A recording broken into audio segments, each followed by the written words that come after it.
아내 된 분들에게, 또 앞으로 아내가 될 분들에게, 혹은 아내가 되었던 분들에게 물어보고 싶습니다.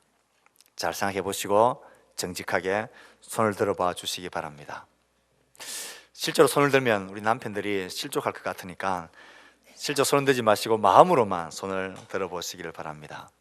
아내로서 내가 이 남자, 이 남편과 결혼함으로써 내 인생이 활짝 꽃을 폈습니까? 아니면 내 인생이 이 남편을 만남과 동시에 행복 끝, 고생 시작이 되었습니까? 여러분, 어느 쪽입니까? 행복 끝, 고생 시작입니까? 고생 끝, 행복 시작입니까? 이 질문을 곰곰이 생각해 보십시오. 아내 된 분들도, 남편 된 분들도, 아내가 될 분들도, 남편이 될 분들도 마음에 두시기를 바랍니다. 저는 지난주에 이어서 동일한 본문의 말씀을 가지고 남자가 사랑할 때라는 동일한 제목으로 오늘 두 번째 말씀을 전하고 있습니다. 하나님께서는 남자와 여자를 만드시고 남편과 아내를 만드시고 결혼이란 관계를 통하여 부부를 하나 되게 하셨습니다. 하나님께서는 예수 그리스도가 교회를 사랑하신 것처럼 남편 된 자가 아내를 그렇게 사랑하라 하셨습니다. 예수 그리스도께서 교회된 우리를 사랑하신 사랑은 어떤 사랑이었습니까? 기준과 가치와 상관없이 그 존재로서 사랑하는 죄의 덩어리였던 우리들을 사랑하신 사랑이었습니다. 자신의 가장 소중한 것을 전부 내어주는 최고의 사랑이었습니다. 그리고 한 번 사랑하시고 그만둔 게 아니라 끝까지 그 안에 거하시면서 그의 말씀으로 돌보고 양육하시며 마침내 온 우주 앞에, 자기 앞에 거룩하고 영광스러운 흠없는 존재로 만드시고야만은 포기하지 않는 사랑, 목적 있는 사랑, 상대방을 위한 영원한 사랑이었다. 이 사랑으로 자기의 아내를 사랑하라고 남편에게 주신 말씀을 생각해 보았습니다. 오늘은 그 후반부의 28절부터 이어지는 남편의 아내를 향한 사랑의 좀 더 구체적인 말씀을 나누려고 합니다.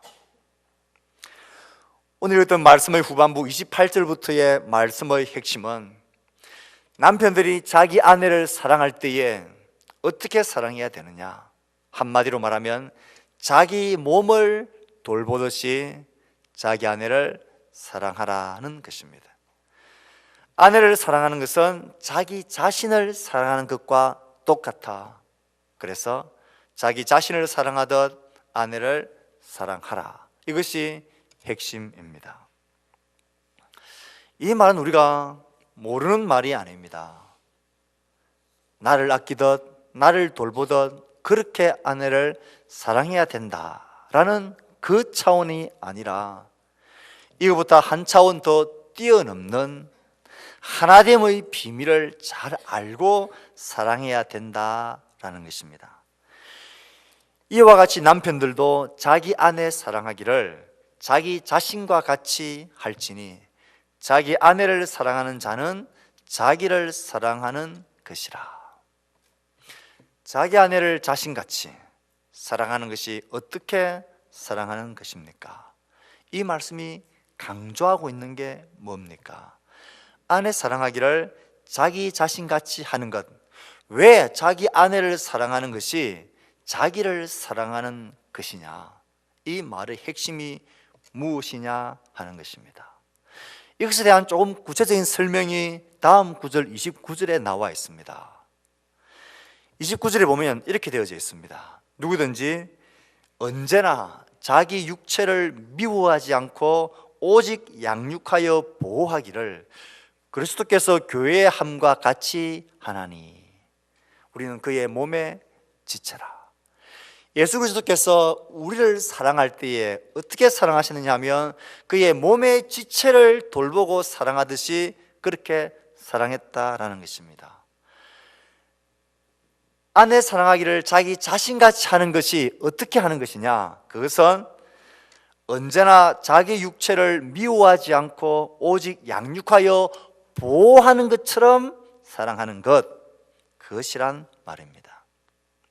예를 들어서 설명하면 좀 더 쉽게 와닿을 수 있습니다. 우리는 그저께 금요일 날 전교인 야유회를 가졌습니다.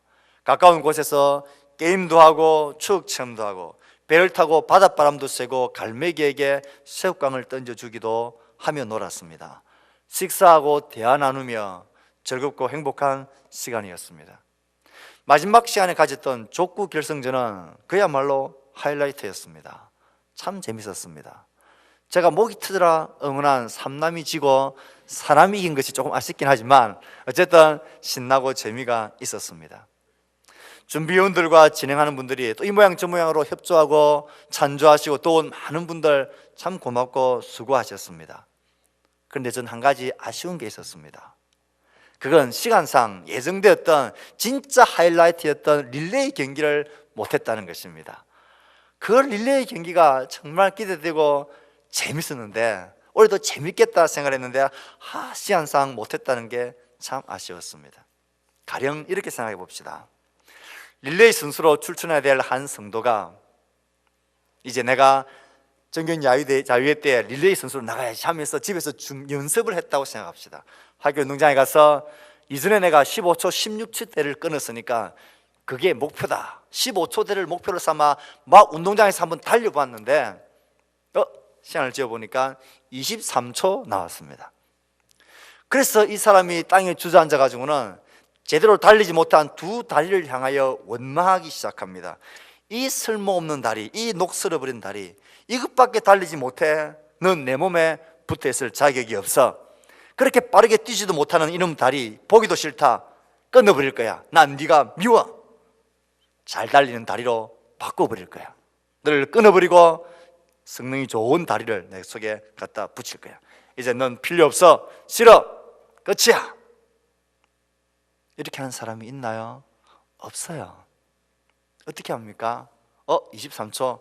야, 이거 많이 이거 이전같이 않은데 하면서 연습을 합니다. 근육도 강화시키고 팔과 다리, 몸의 리듬을 맞추고 어쨌든 달리기 연습을 합니다. 그리고 20초, 19초, 17초 이렇게 막 합니다. 다리가 뭉치면 다리도 풀어주기도 하고 또 맛있는 음식을 먹고 에너지를 보호하기도 하고 이렇게 양육하고 보호하고 돌봅니다. 그래서 마침내 목표했던 그 목표점을 달성하게 되어지는 것입니다. 이 방법밖에 없습니다. 왜요? 내 몸의 지체이기 때문에, 한 몸이기 때문에.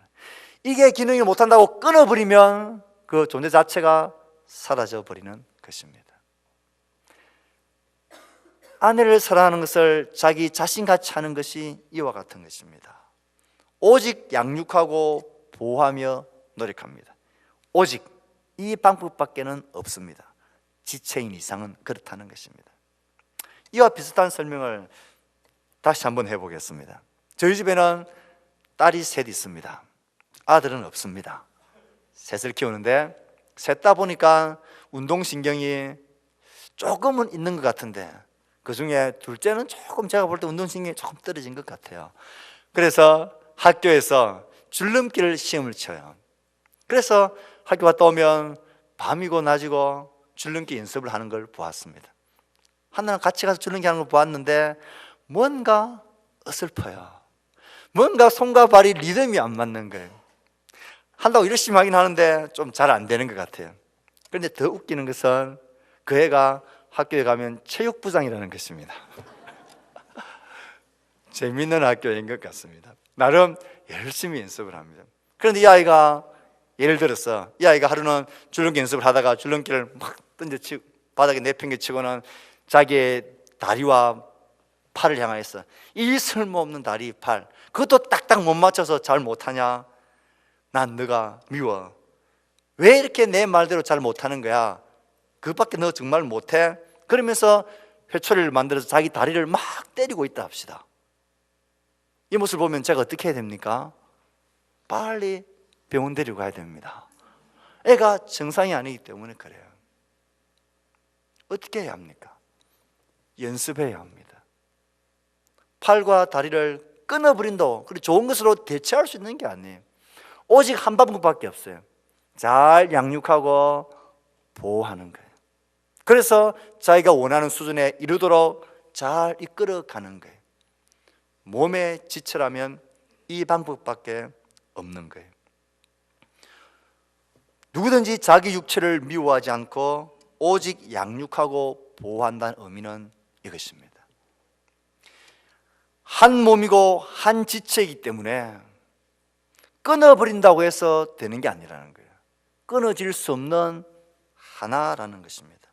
남편과 아내는 이렇게 한 몸입니다. 그러니 이렇게 오직 사랑하고 양육하고 돌보는 방법밖에는 없다는 것입니다. 끊어질 수도 바꿔치기 할 수도 없는 것이고, 아내를 사랑하는 것은 곧 자기 자신을 사랑하는 것입니다. 이것은 자기 몸을 아끼고 보호하지 그렇게 좀 애착을 가지고 잘 돌보라는 그 정도의 수준이 아니라는 거예요. 마치 내 몸이 지체가 하나인 것처럼 남편과 아내는 그렇게 하나다라는 거예요. 그래서 남편들이 자기 아내를 오직 양육하고 돌보는 방법, 그런 사랑으로서 돌보는 것, 그것이 자기 자신을 사랑하는 것과 똑같다라는 것입니다. 남편과 아내 사이가 이러해야 한다는 것입니다. 지금 우리의 주변에 깨어지는 가정의 문제가 무엇입니까? 언제든지 끊어버리고 새 것으로, 더 성능이 좋은 것으로, 괜찮아 보이는 것으로 언제든지 바꾸치기 할 수 있다는 것입니다. 나의 기대에 흡족한 것으로 교체할 수 있다는 생각입니다. 성경은 한 육체가 되었으니, 한 몸이 되었으니 결코 나눌 수 없다, 이게 하나님의 말씀입니다. 그러므로 오직 방법은 양육하고 보호하는 길뿐입니다. 하나님이 하나 되게 하신 것을 사람이 결코 나눌 수 없는 것입니다. 이게 남편과 아내를 만드시고 결혼이란 비밀로 한 육체가 되게 하신 하나님의 법입니다. 한 몸이기 때문에 그렇습니다. 그래서 이렇게 아내를 돌보고 양육하는 것은 곧 자신을 양육하고 돌보고 사랑하는 것입니다. 자기 몸처럼 아끼라는 말이 아니고 실제로 그렇게 하는 게 자신을 돌보는 것이다, 사랑하는 것이다. 남편과 아내는 한 육체이기 때문에 그렇습니다. 그래서 어떤 분은 이렇게 말합니다. 남편과 아내는 같은 배를 탄 운명 공동체다. 생각해 보십시오. 이 말이 적합한 말입니까? 그럴싸해 보입니다. 가정이란 배를, 행복이란 항구를 향해 두 사람이 노져가는 그림 말입니다. 그림은 그럴싸한데 이것은 성경적으로 볼 때에 딱 맞아떨어지는 적합한 비유가 아닙니다. 좋은 날만 있으면 별 문제가 없습니다. 바람이 불고 날씨가 굳어지면 점점 힘들어집니다. 하나님이 부부로 한 육체를 만드신 것은 같은 배를 탄 운명 공동체 정도의 관계가 아닙니다. 아예 성경은 둘이 아니라 하나라고 말합니다. 한 육체, 한 몸이라고 말합니다. 두 사람이 아니고 한 사람입니다. 이것을 붙들고 이해를 해야 합니다. 같은 배를 탄 두 사람이 아닙니다. 같은 배를 타서 각자 역할을 잘해야 잘 행복한 항구로 간다.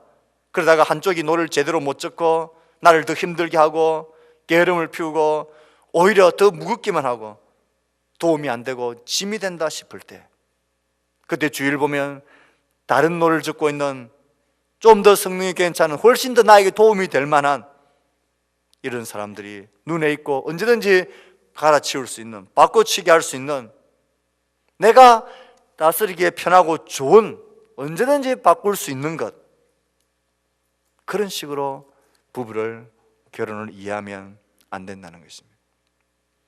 한 배를 탄 공동 운명체가 아니라 한 몸입니다. 한 육체입니다. 하나입니다. 이것이 분명히 받아들여져야 아내를 사랑하는 것이 자기를 사랑하는 것이다 라는 말씀이 이해가 됩니다. 방법은 하나밖에 없습니다. 오직 양육하고 돌보는 길입니다. 그렇게 아내를 사랑해야 된다. 그것이 자기 자신을 사랑하는 것이다. 남편과 아내는 존재론적으로 하나다. 이것이 성경의 핵심이고 강조점입니다. 그래서 하나님이 부모를 떠나서 두 사람이 한 몸이 되는 것, 이것이 결혼이다. 이것이 비밀이다 말합니다. 왜요? 예수 그리스도가 하나님 아버지의 그 영광의 보좌를 떠나서 죄덩어리에 뒹굴고 있는 우리들에게까지 낮아져서 우리를 자신의 신부로 삼기 위하여 자신의 생명을 내어주고 우리를 그의 몸의 지체로 삼아버리셨습니다. 예수 그리스도는 몸의 지체인 우리가 없으면 스스로가 온전해지지 못하실 그런 분으로 자기 자신을 비하시키고 낮추셨습니다. 그리스도가 교회된 우리를 어떻게 사랑하는지, 어떻게 한 몸의 일부를 받으시고 하나 되어주셨는지, 그래서 우리 교회를 나 자신을 얼마나 영광스럽게 만들어 가시고 우리는 그 그리스도 안에서 영광스러운 존재로 변화되어지는 이 놀라운 비밀이 예수 그리스도와 교회의 관계이고, 이것을 상징적으로 보여주는 이 지구상의 유일한 기관이 남편과 아내라는 것입니다. 예수 그리스도가 우리를 포기하고 버리고 끊어버린다는 것이 상상이 됩니까? 그 어떤 것도 그 사랑에서 끊을 수가 없습니다. 남편과 아내도 마찬가지입니다. 우리의 자녀들이, 또 우리의 가정들이 성경에서 가르치고 있는 하나됨의 이 비밀 속에 연합이 되어져야 합니다. 이 비밀 속에 가정의 행복과 남편과 아내의 사랑과 순종과 헌신의 감격이, 그 행복이 경험되어지는 가정 되어야 합니다. 성경은 자기 남편, 자기 아내, 자기 몸, 자기라는 것을 계속 반복해서 강조하고 있습니다. 이것은 나의 소유라는 그 의미가 아니라 이것은 하나이다, 한 몸이라는 것을 강조하는 의미입니다. 저의 눈을 말할 때 나의 눈, 나의 팔 이렇게 이야기하잖아요. 나의 소유 기준, 이것은 나와 팔이 하나다라는 거예요. 나의 아내, 나의 남편, 나의 소유된 아내, 나의 소유된 남편이 아니라 남편과 나는 하나다. 성경에서는 이것을 너무나 중요하게 강조하고 가르치고 있습니다. 나의 팔이 나에게서 떨어져 있으면 각자 둘로 존재하는 것이 아니라 둘 자체가, 존재가 사라져버리는 것, 그것이 하나라는 의미입니다. 우리가 예수 그리스도를 머리로 하는 그 몸의 지체라는 것, 이것은 공동운명체나 한 목적을 바라보고 달려가는 조직, 그것 이상이어야 합니다. 그래서 이 하나됨의 비밀을 아는 남편과 아내는, 제가 한 번씩 결혼 주례를 할 때에 자주 쓰는 단어가 있습니다. 그것은 합해서 100점 하면 된다는 것입니다. 이 하나됨의 비밀을 모르는 사람은 남편은 남편으로서의 100점짜리 남편을 만들어야 말겠다, 만들고야 말겠다는 아내의 그런 긴장감이 있고, 남편은 남편 입장에서 나의 아내가 100점짜리 아내가 되었으면 좋겠다라는 바람과 소원과 기대가 있습니다. 그래서 그렇게 100점짜리 남편과 아내로 만들어 가려고 서로에게 간섭하고 서로를 비난하고 서로를 갈등하고 이런저런 긴장관계 속에서 100점짜리 남편, 100점짜리 아내를 향한 그런 갈등이 시작되어집니다. 그렇게 할 필요가 없습니다. 남편과 아내는 하나이기 때문에 합해서 100점을 만들어가면 됩니다. 각자가 다른 시험지를 들고 있는 게 아니라 두 사람이 하나의 시험지를 들고 있는 것입니다. 그래서 서로가 서로의 부족함을 세워주고 메워주면서 합해서 100점짜리를 만들어가면 됩니다. 이 비밀을 알면 내가 남편과 아내를 이겨보겠다, 이런 생각은 바보 같은 생각입니다. 서로를 향해서 네가 이럴 줄 몰랐다 말하는 것도 바보 같은 생각입니다. 우리는 서로에게 100점짜리를 기대하고 100점짜리를 목적하며 몰아붙이지 말아야 합니다. 함께 하나로서 합해서 100점짜리 그런 가정이 되면 되는 것입니다.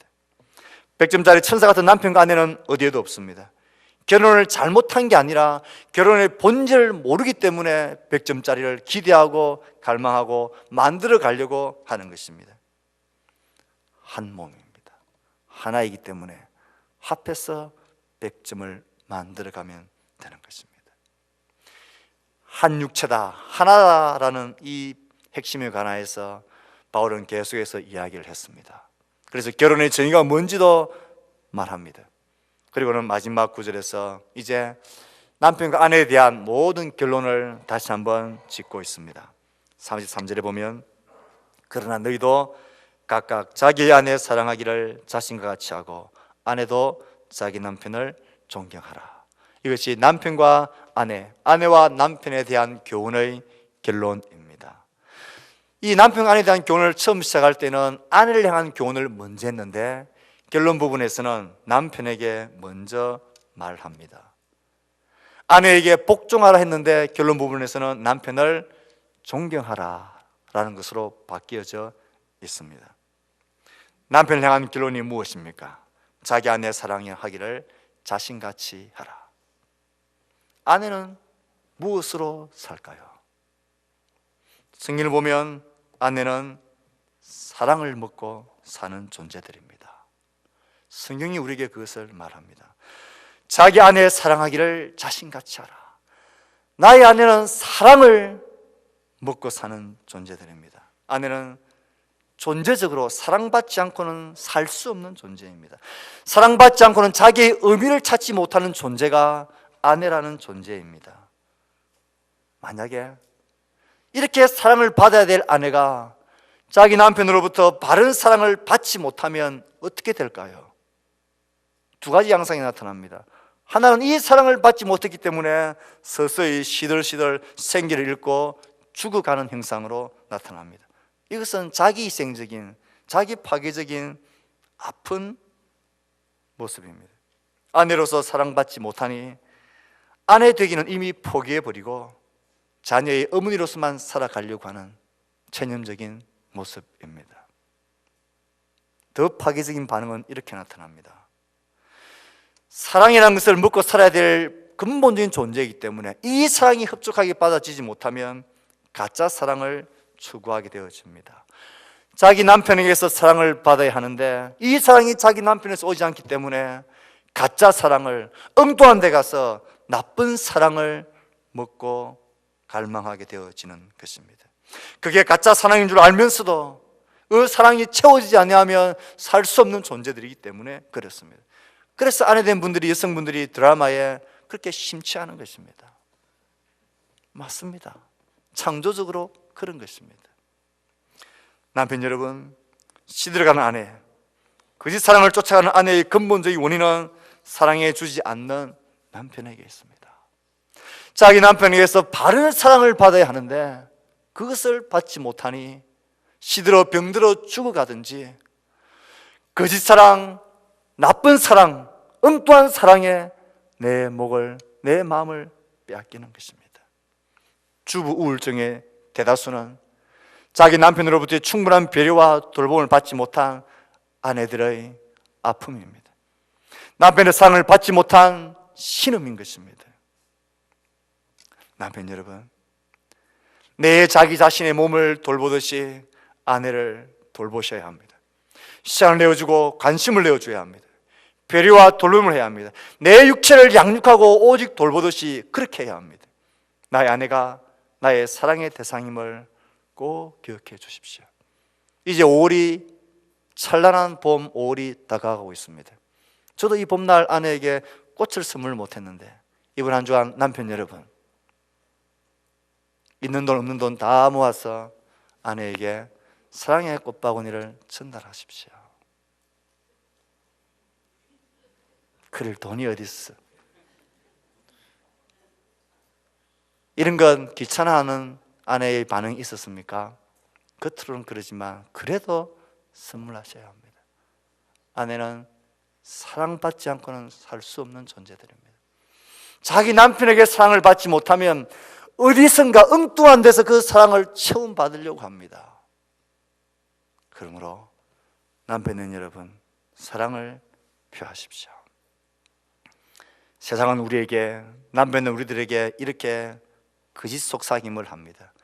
남자로 태어나서 큰일을 앞두고 큰일을 해야지, 무슨 시시끌렁하게 그런 가정이나 돌보고 그런 아내, 그런 데 관심 쓰고 가정일, 그런 것은 집사람한테 맡겨놓고 남자가 무슨 할 일이 없어, 그런 게 신경 쓰냐, 째째하게, 시시하게. 이건 거짓말입니다. 이건 사탄의 속임수이고 가정의 행복을 파괴하려고 하는 세상의 거짓말입니다. 가정을 만드시고 남편과 아내를 창조하신 하나님은 정반대의 말씀을 하십니다. 오직 양육하고 돌보는 것, 그것이 나의 아내를 살게 만들고 그것이 가정의 행복을 지켜나가는, 그것이 남자가 사랑해야 될 유일한 대상이라고 말합니다. 생각해 보십시오. 그게 시시한 일이 아닙니다. 왜요? 예수 그리스도를 생각해 보십시오. 하나님이셨던 그분이 영광의 자리를 버리고 이 낮고 낮은 죄덩어리 이 세상에 인간의 몸을 입고 오셨습니다. 그가 우리를 살리기 위하여 십자가에서 못 박으시고 피 흘리고 자기의 생명을 내어주셨습니다.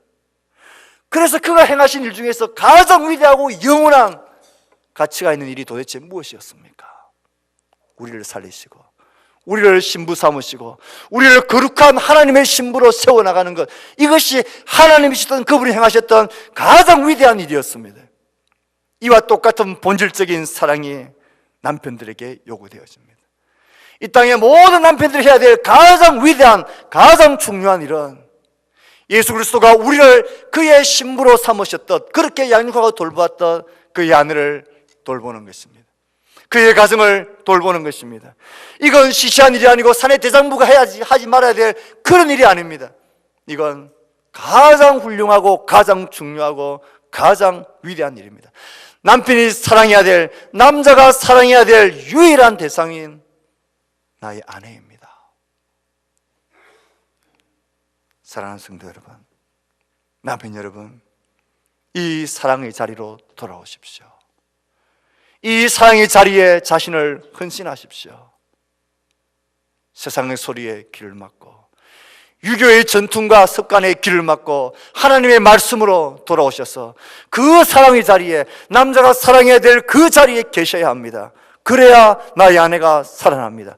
그래야 나의 자녀들이 행복을 누리고 안정감을 누립니다. 그래야 가정이 든든하고 교회가 든든하게 세워져 가는 것입니다.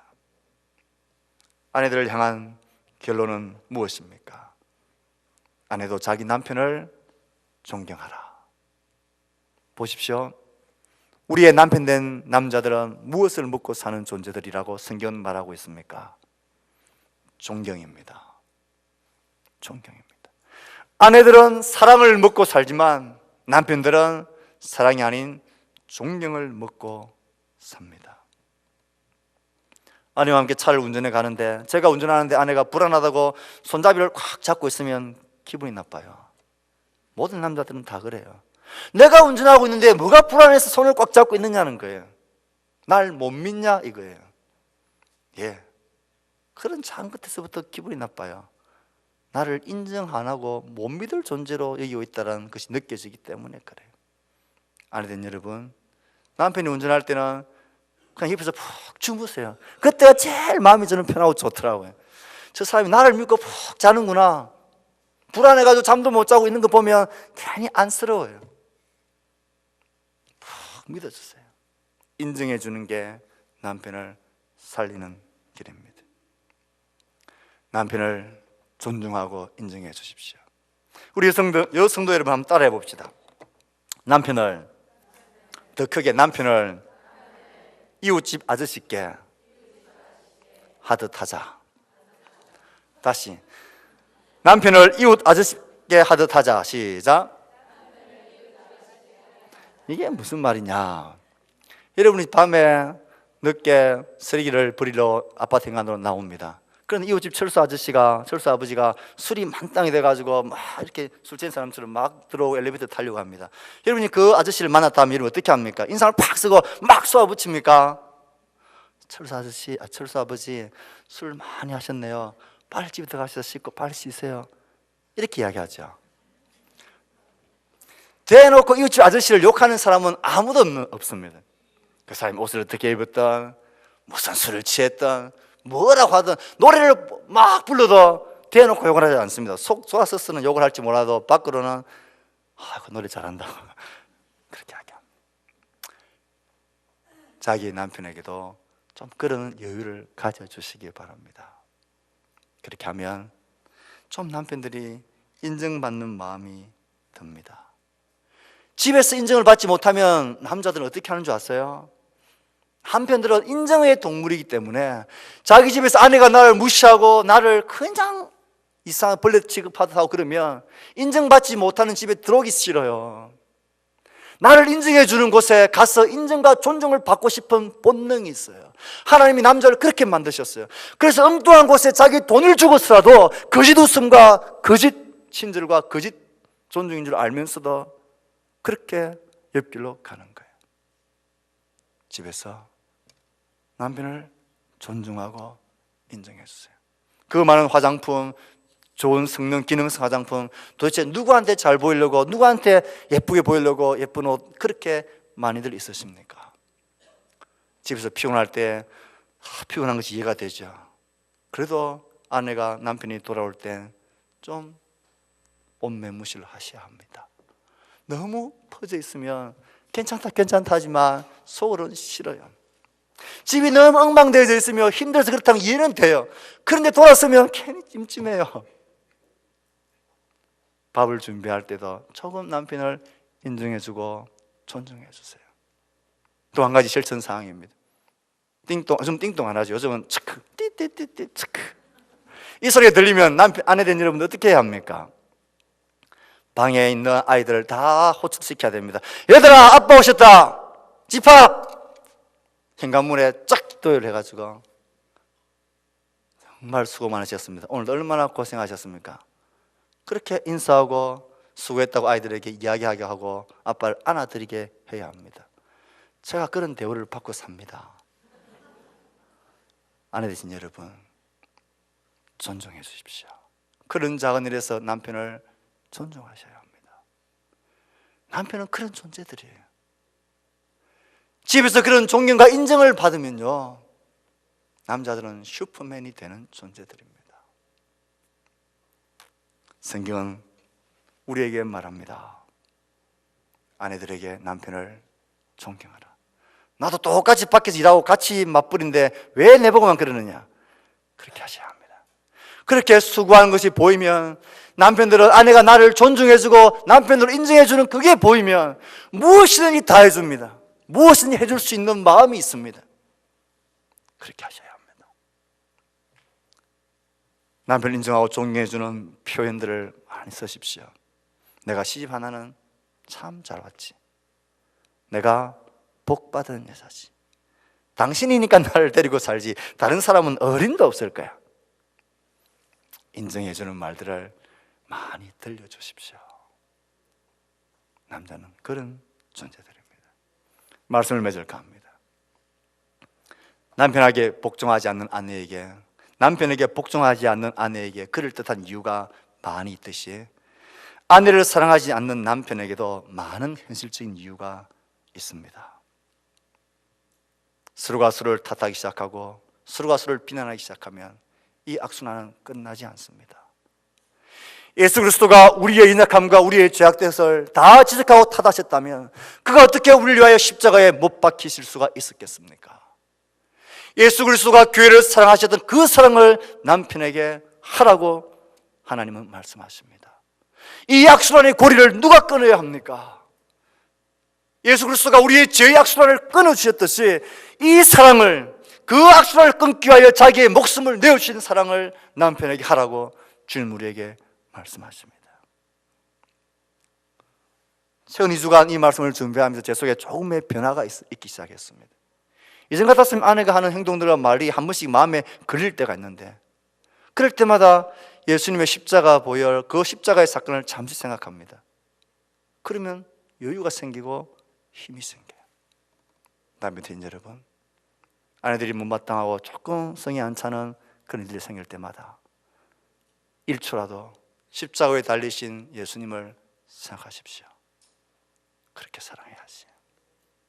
그러면 사랑할 수 있습니다. 우리의 자녀들이 이런 사랑 있는 가정 속에서 자라야 합니다. 그것이 힘입니다. 그것이 능력입니다. 우리 모두가 이렇게 자기 자신을 사랑하듯 아내를 사랑하고, 아내들은 자기 남편을 존경하는 행복한 그리스도의 가정 될 수 있기를 주의 말씀으로 축복합니다.